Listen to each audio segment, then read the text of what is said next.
Okay, well, greetings, Bob Chapman and Raj Sisodia. I am so happy to engage with you on something that I have titled Conscious Capitalism Through the Lens of a New Paradigm.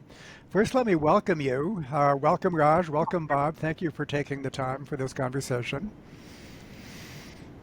We look forward to it. Thank you, David. Happy And to be I with you. want to give a little preamble to explain this lens of the new paradigm. Part of our conversation. And I think that conscious capitalism and is a well-known movement, thanks to you and many others, Raj. And Barry Wehmiller is a star attraction of the conscious capitalism movement, thanks to you, Bob. And so this is well known. You've written a beautiful book on the topic. It's been the subject of a Harvard Business Review case report. So what could be new about that? And I think that what I want to emphasize in this conversation is that despite the success of companies that follow this conscious capitalism movement, it is always against the stream of the mainline business ethos. And this is reflected in your story. So Raj, if I understand your story correctly, you found yourself in an American business school almost by accident, and you were repelled by the entire ethos of marketing. And it was in your search for companies that don't do it that way that you found those companies, and then that became the conscious capitalism movement. Is that a fair statement of your personal journey? I think it is, David, because as you said, I ended up at Columbia University somewhat accidentally. I didn't know you could get a PhD in business, and one day a group of my friends in Mumbai were dressed up and going somewhere on a day we didn't have any classes, and I asked them, and they said, yeah, we're going to the US Information Agency to get GMAT application so we can apply for a PhD. I said, oh, I didn't know you can do that. If you give me 5 minutes, I'll come with you. Because I had lived in the States as a kid. And so for me, it was suddenly a golden ticket back to the US. And so I did that, and I'm the only one from that group of 8 who ended up coming, ironically enough. So my life completely changed because of that accidental encounter that morning. And I came to Columbia in New York City in the early 1980s, 1981, which was the beginning of what would later be called the decade of greed. We had the movie Wall Street and the famous speech, "Greed is good." You know, you had Jack Welch at General Electric, who really kind of hardwired this mentality of shareholder value being the only and paramount purpose of business. And I could see kind of the mania, the marketing mania, I call it, the crazy amount of money that was being spent on ads and coupons and junk mail, and everywhere you looked, you were inundated. And I came from a country which had very little of that at that time. India was still kind of a closed economy, so the contrast was dramatic. And I soon started asking the question, what are we spending and what are we getting and what's the impact?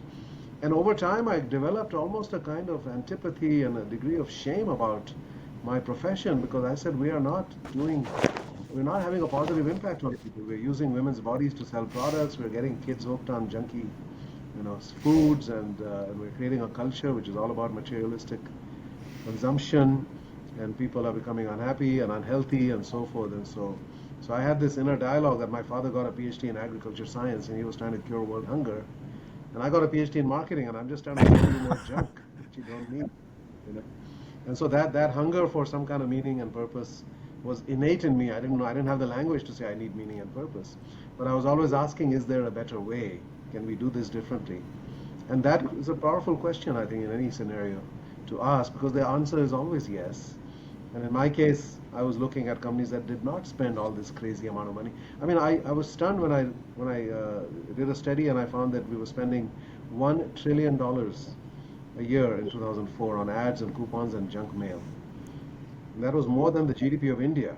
Okay, so a billion people were living on less than what we were spending on Yeah, ads, coupons, and junk yeah. mail. And I said, what are we So, getting for that? Is it great for customers, great for companies, great for society? And the answer was no, so it you wasn't. had to flee. You had to flee business as usual to find conscious businesses.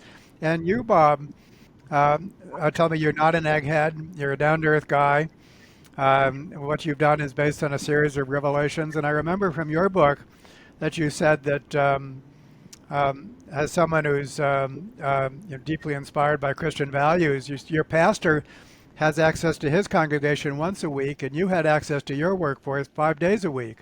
So what could you do with that? I believe that there's a story that you told, and so maybe you could. I'm thinking probably never went to business school, or if you did, that's not where you got your values from. So tell your story just a little bit, and then I'll proceed with this concept of what it means to have a new paradigm that's more in line with what you're already doing so well.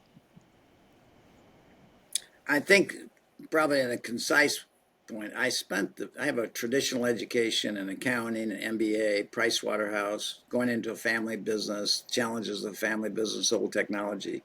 And I used the skills I was taught in business to try and create economic value. And I was a nice guy. We had a nice company. So the first 30 years of my career, that ended up being very financially successful. I transformed the business, but it was about creating profits, organic growth, market share.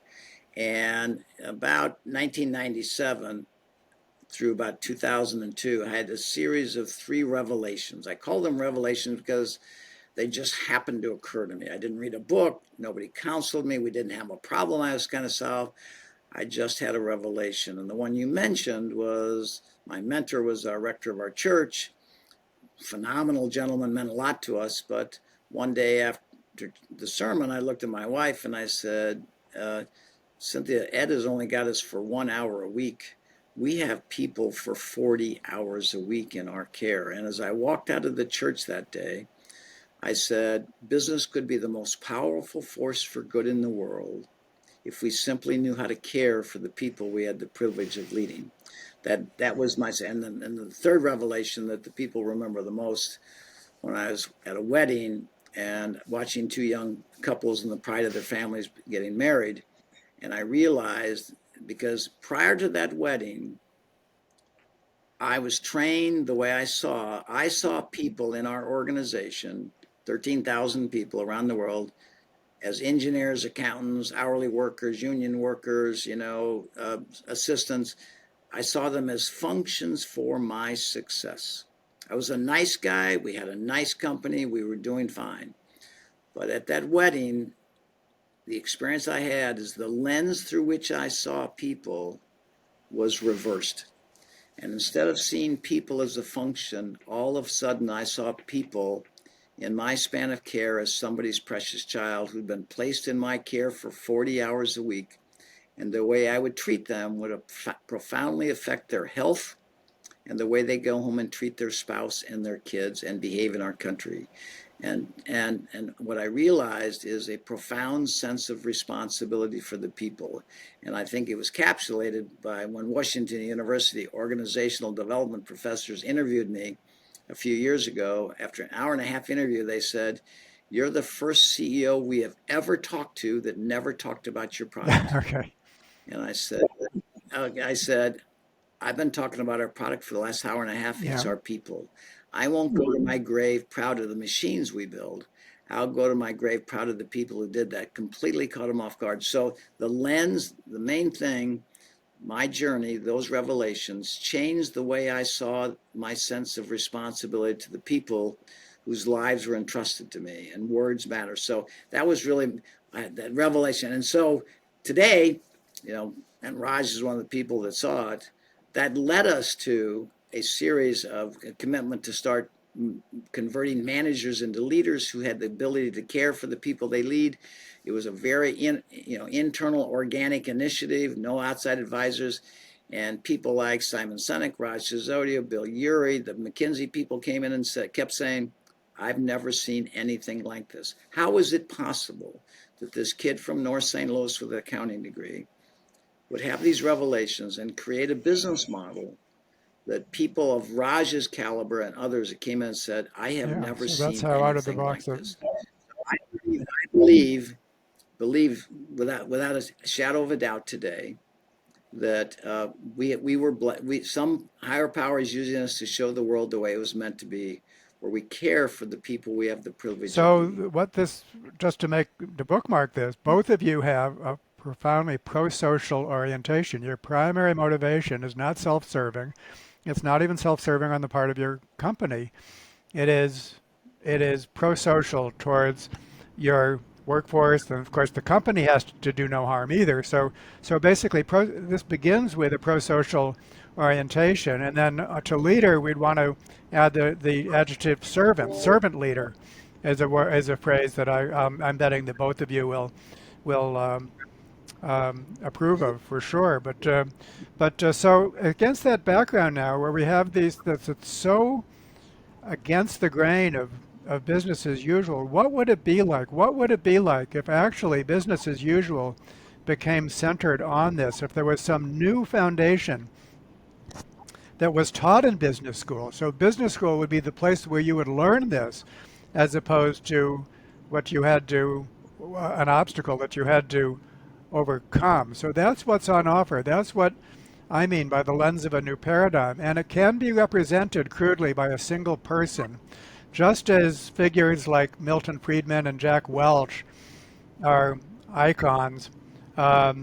And the fictional character of Gordon Gekko, Ayn Rand. These are all icons of the current dominant paradigm. And one icon of the new paradigm is Elinor Ostrom, and her 8 core design principles, which in a generalized form is a capsule of this new paradigm. And my claim is, which we're going to be discussing for the next segment of this talk, is that when you look at these 8 core design principles for good governance, then they fit Barry Waymiller like a glove, like a glove.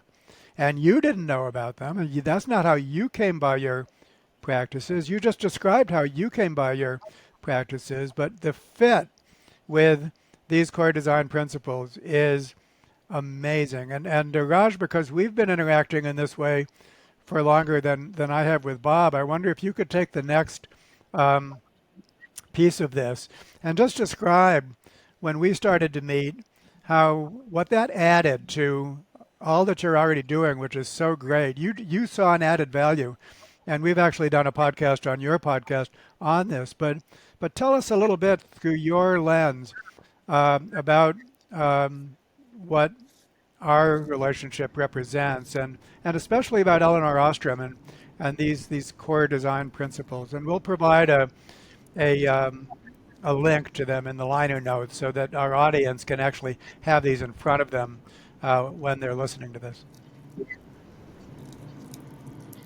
Yeah, so David, when I came across your work and the whole field of evolutionary biology and how that really explains human behavior and the success of Homo sapiens, it was really putting structure around something that I had felt. I never felt comfortable with the Homo economicus caricature of human beings, that we're only material and short-term and self-interested and all of that.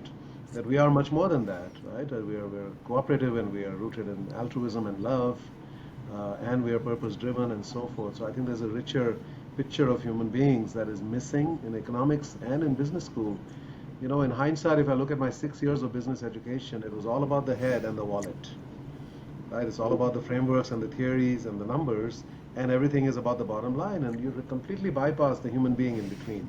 So I was never inspired a single day in my business education, and I was never emotionally touched. My heart was never opened in those 6 years. And in the process of doing my work in firms of endearment, etc., those things changed dramatically.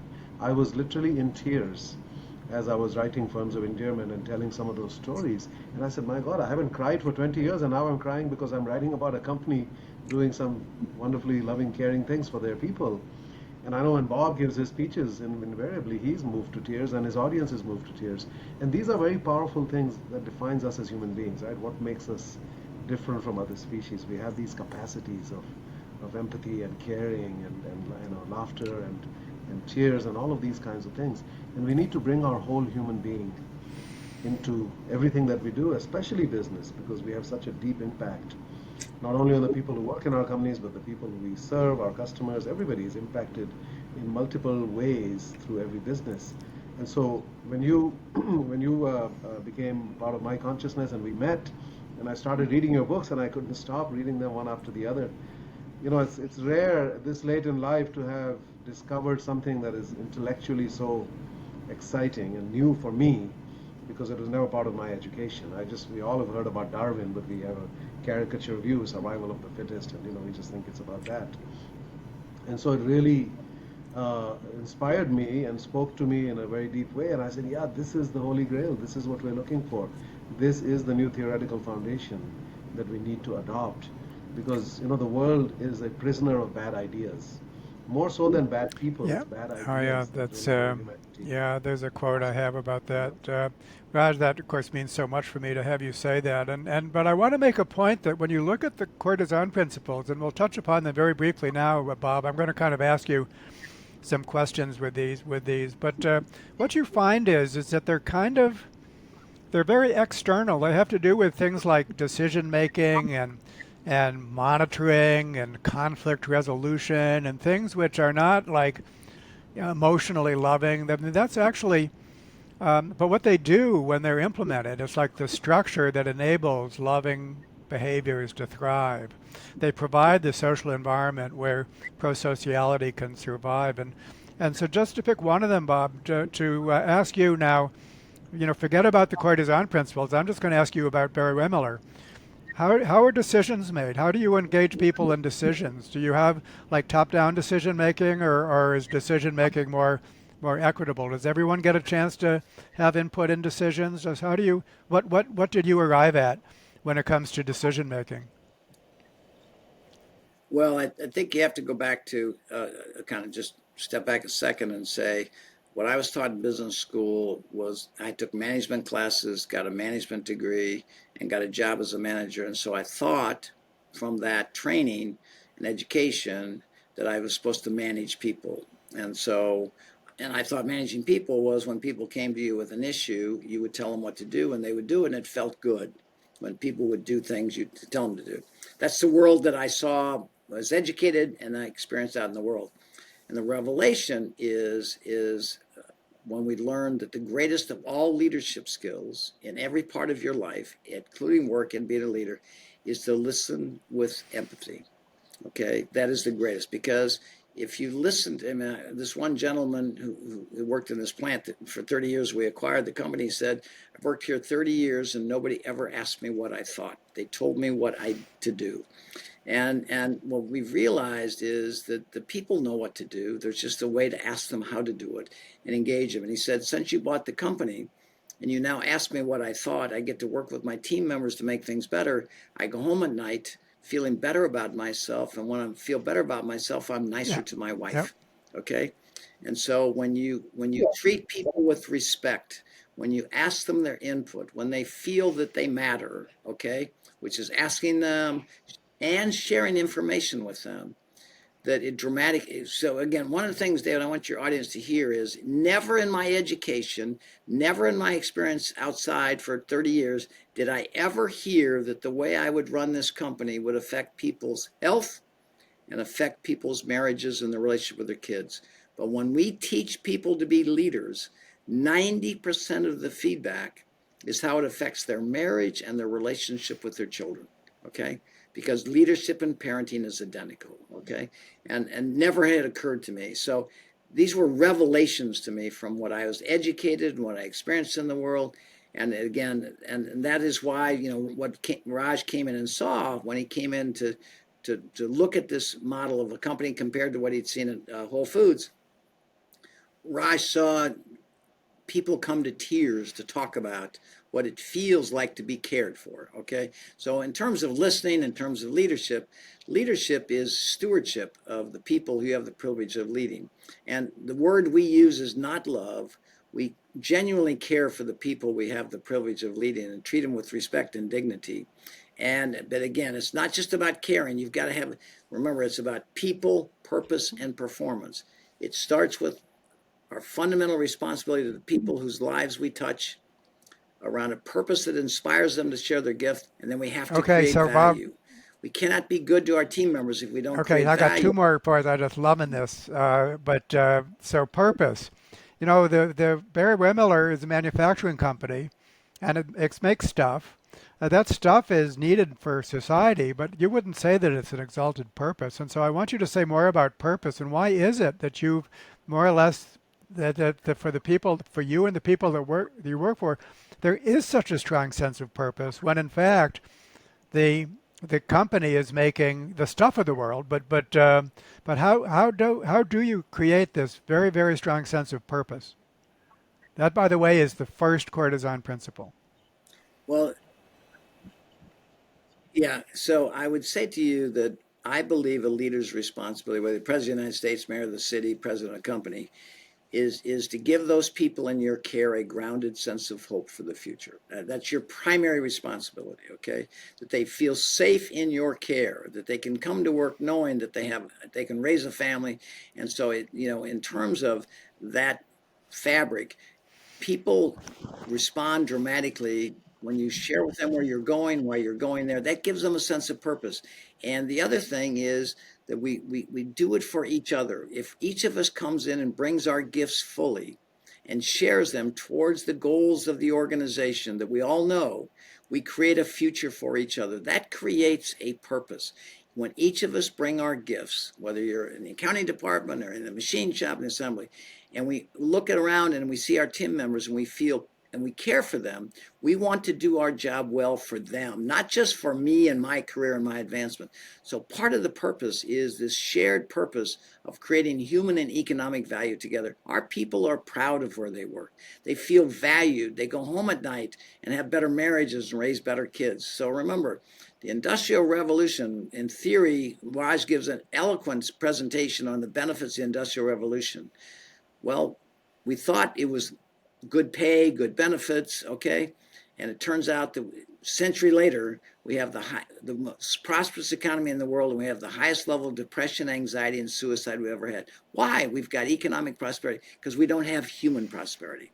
Okay, and Tom Friedman calls it a poverty dignity. So what we do in purpose, we're inspired to bring our gifts towards a common goal of creating value, human and economic value. And Raj saw it. Raj flew around the world in London and Italy and France. Is a universal truth. People want to know they matter. And when they feel they matter, they will share gifts with you they didn't even know they had, not just for their own career, but for the benefit of their Okay, fellow team Bob, members. this is so great. Raj, go ahead, and then I'm going to go into some more. But Raj, please take your turn. Yeah, so if I could add to that, before I went to Barry Wehmiller, my sense of purpose was something we do for customers, right? That this is our purpose in the world and this is how we create value for customers. But when I went there and I talked to Bob and I observed the culture of the company, and when they say we measure success by the way we touch the lives of people, and when Bob says our purpose is our people, I realized that we have been missing a very important piece, right? That your purpose can be rooted and should be rooted in your people, and it can also be rooted in your products.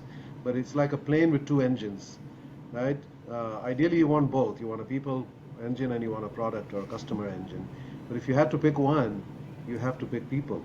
Because if you are doing something great for customers, but meanwhile your employees are suffering in the process, that's not okay. Right? So it really opened my eyes to this idea of people being a purpose, and that makes it universal.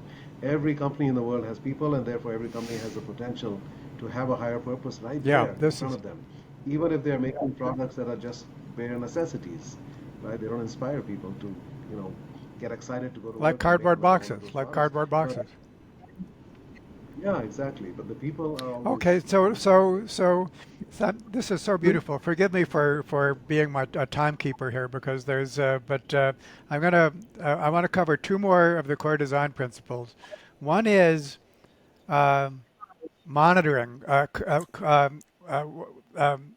responding to helpful and unhelpful behavior. How do you monitor things so that we do what we agree upon to do? How do you reward helpful behavior, and how do you correct unhelpful behavior in a way that's compassionate? Um, so I think that this is another thing that Barry Wehmiller does exceptionally well. And Bob, I invite you just to describe how is it that you provide an incentive system that both rewards good behavior and compassionately does something about unhelpful behavior. What would you say about that? Well, that's a great question because one of the foundation, we believe in the goodness of people. We believe people come with the attitude to share their gifts. So we trust in the goodness of people. That's where we start. And what we learned in the early days is in raising kids, You need to find them doing things right 5 times more than things they should do better, so they can deal with it. That's a psychological factor in raising kids. Something I realize that. Well, we realize people at work are the same way. Okay. And so what we do to create that kind of attitude is that we constantly are looking for people doing good things and recognize them in thoughtful, appropriate, timely ways. Okay. So we're constantly looking and holding up behavior which inspires other people to behave in that way. And quite often I get the question, what do you do about the people that don't get it, Bob? What do you do about them? And it's a really easy answer for me. We treat them like we would like our son treated. In parenting, we call it hard love. Okay, when you're raising kids, it is not always doing what they want to do, but doing what's right for them. And so I would say to you, sometimes addressing issues with people is the best thing you can do for them and their guidance. So, but you do it with compassion and understanding. And Bill Urey of Harvard, when he experienced our culture, he said what he saw at Barry Wehmiller is courageous patience. So the key thing, David, I want your audience to hear is we focus on the people that do get it, okay? And we have courageous patience. And Bill Urey described it like a bus going around in a circuit. The bus drives up and says, David, would you like to join us in this journey? And David said, I'm just not there yet. And we said, that's okay, David. I We'll love be that. back. I love that, Okay. Bob. I'm And so that's happy that you brought that up yourself because I was going to invite you to give that beautiful, beautiful metaphor.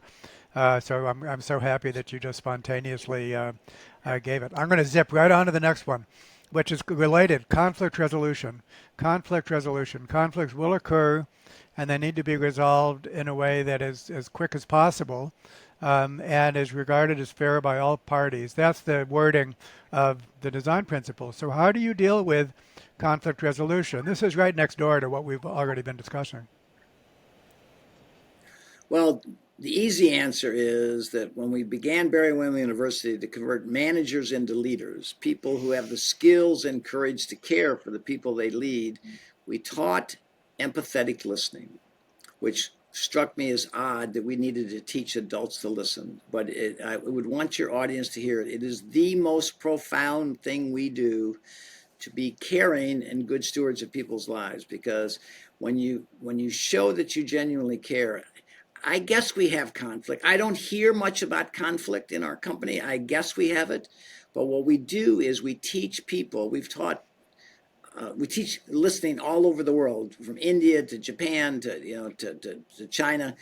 Everywhere we teach people to listen with empathy. So the amount of conflict, I guess we have it. I don't hear much about it because we teach people to listen. And when you learn to listen, you learn to resolve issues like that, because part of the listening is constructive conflict resolution. Okay, that's part of what we teach people. So honestly, David, we probably have it someplace. I don't You're feel very it lucky. and You're hear it. very, very lucky to be able to make that statement. I guess we have it, but I.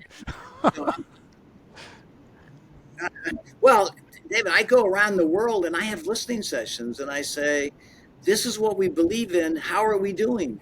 And I listen to people all over the world and I hear constantly, it is dramatic. 90% of the feedback is how it affects their personal life. Okay.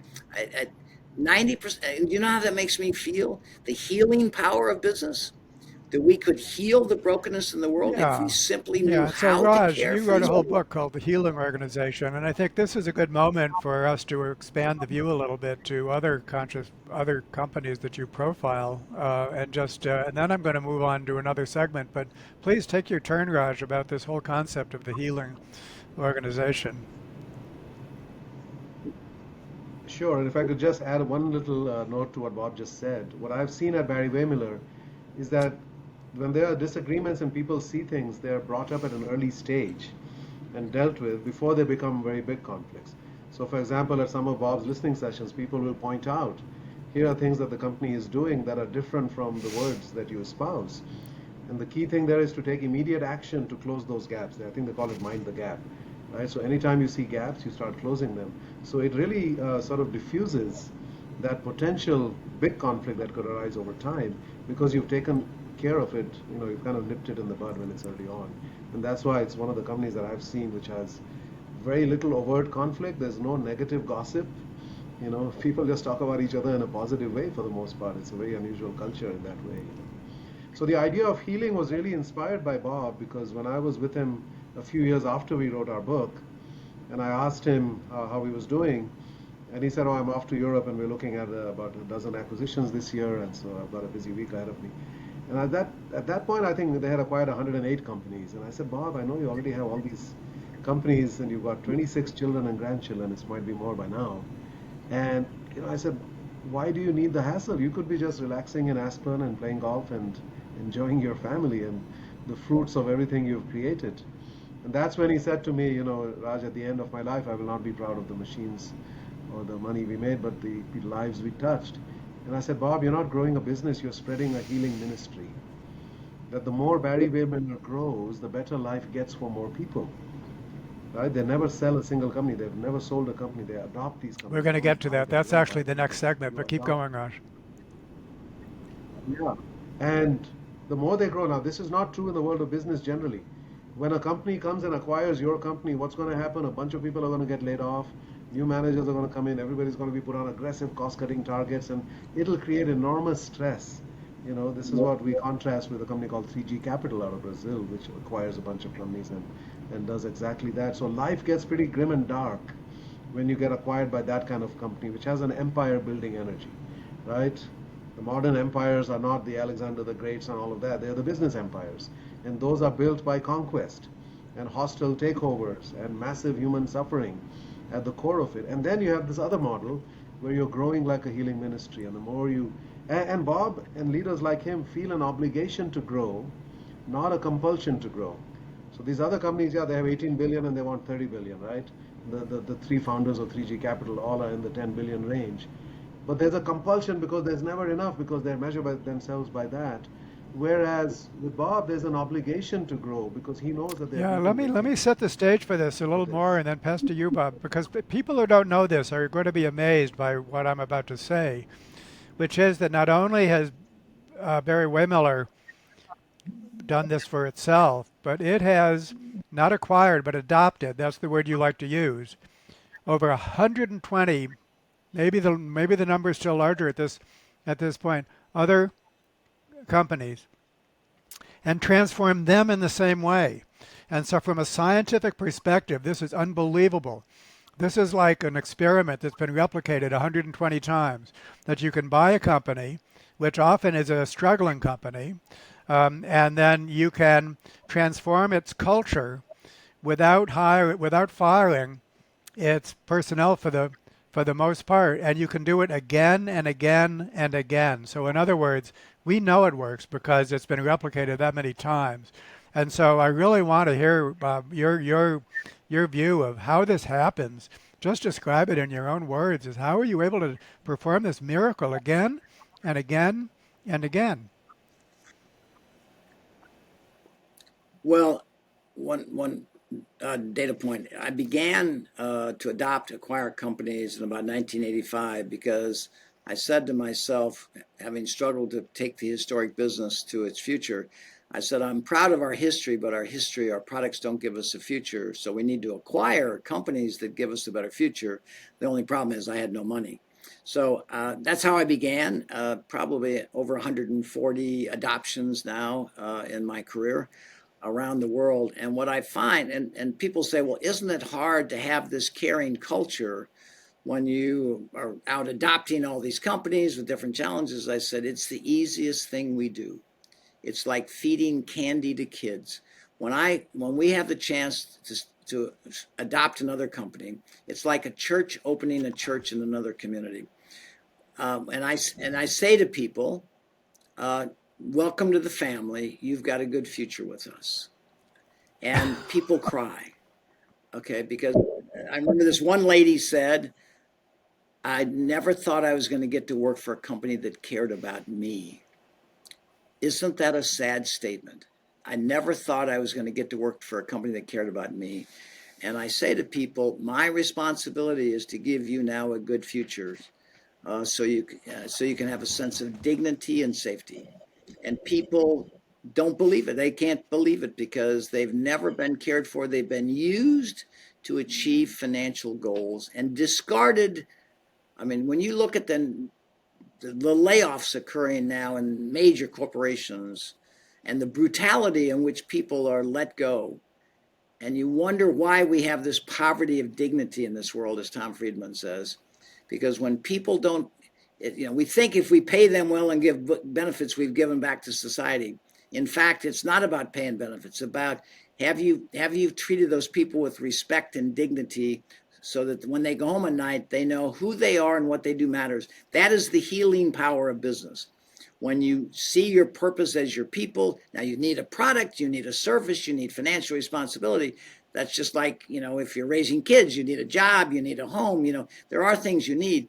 But if you're focused, if when you look at the people that you have the privilege of leading as somebody's precious child, and you treat them as you would want your child treated, so that they can be who they're intended to be and appreciated for whatever that is, it changes everything. We could heal the world. So again, this adoption of companies right now, I mean, we're at a fairly good pace of adopting companies, and virtually everyone, the most material factor is our culture. People can't But you're believe saying it's that easy. we're So real because often, they have Bob, no it's option. it's it's difficult to get from here to there. That you want to get to some, you want change to occur, but it's hard. Change is hard. But you're actually saying that it's easy. That when you offer this proposition of just such a more humane way of doing things, people are starving for it, and they can move in that direction. There's not like a barrier to it, is what you're saying, which is makes it even more extraordinary. It's not. The beauty is the mentality of the leader, that thinking is hard. When you treat people with respect and dignity, you give them the confidence that what you're doing is trying to give them a good future so they can decide to buy a home, raise a family, to have some stability in their life. And when they actually feel that way, you will not believe the response of people when you But you show must have that a you care routine for for them, doing that okay? now. I mean, what actually happens when you go in and some of your people go in and they start to implement this, educate people, train them, all of this? There has to be quite a lot of structure around that. I'm sure there is. And We've got a play pattern. Yeah, we've got to play back. We don't acquire any company that we don't adopt any company that we can't think we can make better. Okay. And from our experience of over 140 acquisitions, we have a sense of that. So we sit down and I just visited a small company in Minnesota that we adopted recently. And, nice family company, but the culture today, since we stepped into that company, they say is dramatically even better than it was before we did it, because they feel safe, they feel part of the company, they don't feel used, they're not going to be sold. Again, David, when Tom Friedman captured this expression, we have a poverty of dignity in this country, not a poverty of money. And dignity means I don't feel valued, okay? And when we have people in our care for 40 hours a week, we can profoundly affect their dignity. And once they go home and they treat their spouse better and their children see the behavior of their parents more loving, and then we can start dealing with these children's issues who are raised in homes where parents come home drained by being fired or manipulated or downsized, and so we are self-destructing for economic gain. And we think if we make money, it's happy, because we define success as money, power, and position.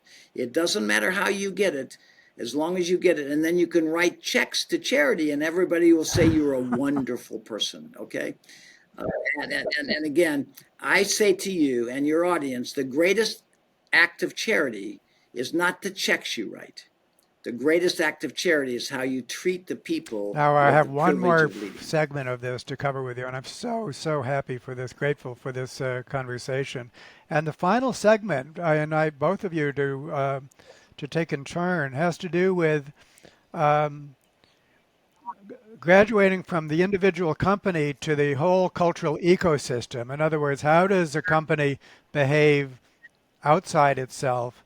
And the insight, the theoretical insight, is that the same principles apply. In other words, your conduct towards, just like the conduct of an individual towards other individuals, the conduct of a company towards their supply chain, their customers, the environment, the whole outside world, needs to embody these same pro-social principles, the same core design principles. And I think that I'd love you to comment on just how you view the role of a company in the construction of a much larger ecosystem, ultimately the whole world, because ultimately this leads to a whole earth ethos that first and foremost, I'm a human being and citizen of the world. And then everything else that I am, all my lower level identities, have to be coordinated. They're important, but they have to be coordinated with the global good in mind, is the way that I would put it. But I'd love to hear your reflection on that and your own way of putting it. And Raj, maybe you'd like to take the first turn and then. Sure. So I think one of the great possibilities and also realities that we have seen in conscious companies that once they adopt this way of being and their consciousness is awakened in this way, that it then becomes a possibility to spread this and to catalyze change throughout their value chain, right? So they can then work with their suppliers. So for example, we have some companies that we work with here in Mexico, and now they're bringing their suppliers into the same programs, the executive education program, so that their suppliers too can now start to operate in this way, right? So ultimately you want to be the catalyst for change up and down the value chain, regardless of where you are in that value chain. You could be at the very top or you could be at the very bottom. That possibility exists, and there's some interesting methodologies that exist for that. There's one called appreciative inquiry, which is basically getting the whole system in the room. Right? So you've got the company, the leadership of the company, you get a group of employees at different levels, you get customers of different types, you get suppliers, you get your investors, you get community members, and whoever else really is an important stakeholder. And then about over a 3-day period, you actually dream and design and prototype what is the next growth and the next stage of evolution of this company. And everybody is participating in that. Your suppliers are helping you come up with your vision and great ideas and so forth. And customers are, talking with suppliers and they're talking about your company. And what typically happens is that you do that, and then the supplier might have their own appreciative inquiry summit. And then you show up there as a customer and you put on that hat with them and help them now to transform in a big way. So again, it really starts to create this ripple effect, and the whole fabric is strengthened, and every one of those companies starts to function at a much higher Thank you level. so So much. it's a beautiful, Very, very positive clear. contagion that Very, very happens. clear. Bob, how about you? Yeah, well, David, I want to answer that question well. I want to start with we have this guiding principle of leadership that Raj mentioned that inspires our behavior, which is we measure success by the way we touch the lives of people. And that principle articulated then in our guiding principle of leadership is what we have found is that when we treat our people with respect and dignity, they treat others with respect and dignity. Okay, and the bad news about COVID that we all experienced, it was highly contagious. The good news about caring, it's even more contagious than COVID. So I would say to you, when we teach at Barry Windmill University empathetic listening, how to recognize the goodness in others, and a culture of service, seizing the opportunity to serve others, that our our customers feel cared for because they're dealing with people. How can people care for our customers if they don't feel cared for themselves? Okay. So I would say to you, we teach internally how to care for each other, which is listening with empathy, recognition, celebration. And the result is that we treat our customers, we treat our suppliers, we treat our communities, the compassion and understanding. And we've created, again, David, it still astounds me, but through those revelations, people like Raj, Simon Sinek, Bill Urey, the McKinsey partners, the Harvard professors, everybody who has come into our big operations and talked to our people say, I have never seen anything like this. That is why we were blessed. It was an eclectic journey that people of Raj's caliber. I mean, Raj didn't want to write a book. He came, because he was bored one day and decided to go look. But he saw something he'd never seen before. And he saw grown men and women come to tears talking about what this meant to them. So I would say to you, David, this eclectic journey of learning to care for each other is created. We could solve the issues of the world if we would embrace this. And that's why we feel compelled to share this with people like you in the world. We have been blessed with a model that could heal the brokenness we're all feeling in the world. Because if we send people home to feeling cared for, they will care for their kids, their fellow Yeah, citizens, well, their I country, want to and the end world. this wonderful conversation with a reflection on what you just said, Bob, because what you just said is that people observe this and they say, I have never seen anything like this. And yet, when you view it through a different lens, you find that the evidence for it is hiding in plain sight. Positive examples are all around us. And we have people like you and like the other companies that Raj profiles. We have methods such as appreciative inquiry. So people are actually arriving at these solutions again and again and again. The management literature is just full of them, and yet people don't see it. It's invisible to them because of their current lens. And when you adopt the different lens, then all the evidence that you could want for is just as if you don't have to do a single additional study, where just all the evidence and all the methods that you need are just hiding in plain sight once we know what to attend to. And so that's, to me, is the lens of a new paradigm, viewing conscious capitalism through the lens of a new paradigm, which I would like to think is the primary contribution of this podcast compared to the many other podcasts and other forms of venues that you have participated in. Despite your fame, I think for me what the new element here is just that, is how we can see this all around us, basically, and build upon it. And then please let me go. Yeah, yeah, I think I'd leave that one statement. Our purpose is our people. Okay, and that would be the simple way to say it. To send people home knowing that who they are and what they do matters, and we could heal this brokenness we're all feeling in the world. It is we don't need to change the laws or change taxes. We just need to learn to care, which And your starts with point that listening, with compassion, empathy. how did you put it? Say it again, that you said that care spreads faster than, what did you say? What? Now, well, we didn't know this when we started as a result, but when we started teaching people to listen and therefore and show that we cared for them, we found that it released in them the capacity when they felt safe and valued to care for others. So again, COVID was highly contagious, which was bad. The good news about caring, we have found Yeah. it is more contagious than COVID. It spreads naturally because we have this natural capacity to care for others that has been tamped down and a lid put on it because of management, bosses, and supervisors. So again, if you Raj has seen it all over the world. You would come to tears if you listen to some of our people talk about what it feels to be part of an organization where they feel valued, safe, and can live a life of meaning and purpose with others, and which creates that community of feeling. It's not just individuals.